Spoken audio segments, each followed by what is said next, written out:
السلام علیکم my dear and respected thinkers.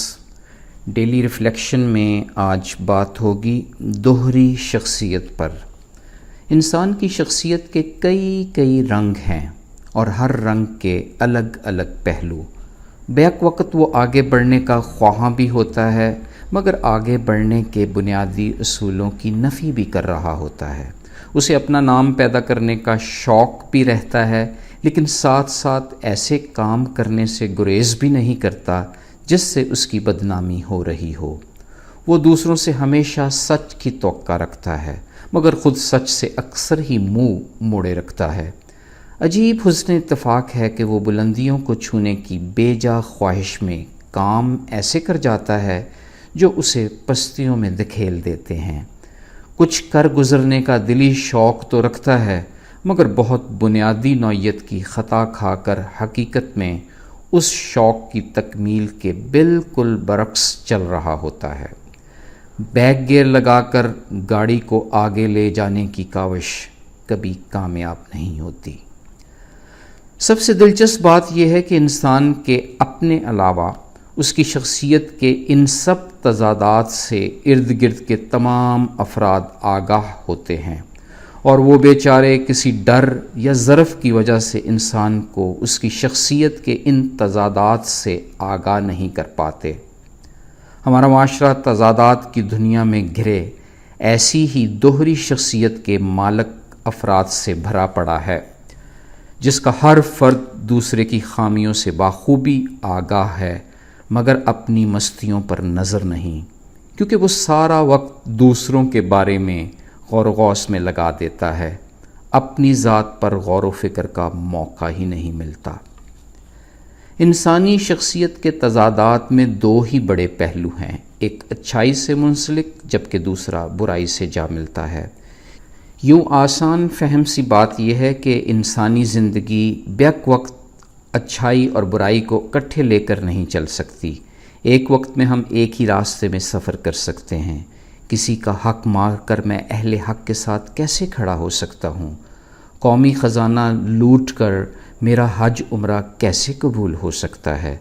بدعنوانی کا مرتکب ہو کر انصاف کا بول بالا کرنا تو شاید ممکن نہیں. ایک استاد ڈنڈی مار کر اچھا طالب علم کیسے پیدا کر سکتا ہے؟ ایک سیاسی یا مذہبی رہنما ملک و قوم کی دولت لوٹ کر وطن کو ترقی کیسے دے سکتا ہے؟ ہم سب کا دوہری شخصیت سے چھٹکارا پانا وقت کی شدید ضرورت ہے، اس لیے کہ لوگ ہماری ایسی شخصیت کو ایکسپلائٹ کر رہے ہوتے ہیں، ناجائز فائدہ اٹھا رہے ہوتے ہیں. دوسری اہم وجہ یہ کہ ہماری اعلیٰ صلاحیتیں معاشی اور معاشرتی ترقی کے لیے پوری طرح بروئے کار نہیں آتی.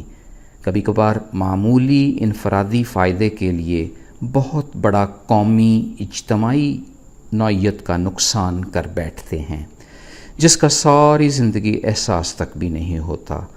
ہاں مگر کبھی کبھار اپنے ہاتھوں سے لگائی آگ کی تپش ہمیں اور ہمارے اہل خانہ کو لے ڈوبتی ہے. یوں تھوڑا سا انفرادی فائدہ اٹھانے والا شخص جب زیادہ قومی نقصان کا مرتکب ہوتا ہے تو در حقیقت اس کا اپنا نقصان بھی اس میں شامل ہو جاتا ہے، کبھی بے سکونی کی شکل میں، کبھی بیماری کی صورت اور کبھی آنے والی نسل کی بربادی. دوہری شخصیت سے باہر نکلنے کا بہترین طریقہ یہ ہے کہ بس صرف 10 منٹ روزانہ اپنی ذات کو دینا شروع کر دیں. اندر گھنٹی بجتی ہے، بس ذرا غور سے سننی پڑتی ہے. سچ کی ٹھنڈی لہر جسم میں دوڑتی ہے، کچھ احساس کرنا ہوتا ہے. کبھی کبھار دل میں فلم چلتی ہے، توجہ مانگتی ہے. قسمت والوں کی روح بھی سرکتی ہے، محسوس کرنا پڑتا ہے. انسان کے وجود میں یوں ایک مکمل سرویلنس سسٹم موجود ہے جس کی بڑی نرالی الگوریدم ہے. تھوڑی سی توجہ سے دودھ کا دودھ اور پانی کا پانی ہو جاتا ہے. ایک اور بھی طریقہ ہے اپنے آپ کو صاف شفاف بنانے کا. روایتی طور پر جن افراد میں ہم گھرے ہوتے ہیں ان سے نکل کر کبھی کسی بظاہری طور پر غیر اہم شخص سے مشورہ لیں. ویٹ کروا لیں کہ آپ کیا صحیح کر رہے ہیں کیا غلط۔ یقین جانیں مرشد آپ کا آپ سے زیادہ دور نہیں ہے، چمکتی آنکھوں سے اپنی غیر معمولی سنجیدگی سے پہچانا جائے گا۔ آزما کر دیکھ لیں، وہ کبھی لالچ بھی نہیں رکھے گا۔ ایسے مخلص مرشد سے کبھی کبھار چند لمحے ضرور گزاریں، دوہری شخصیت کے عذاب سے آزادی مل جائے گی۔ ایسا محسن زمین کو آسمانوں سے دیکھنے کا فن جانتا ہے، اسے اہمیت دیں، سارے راز کھول دے گا۔ کون ہے پھر جو آپ کو آسمان کی بلندیاں چھونے سے روکے؟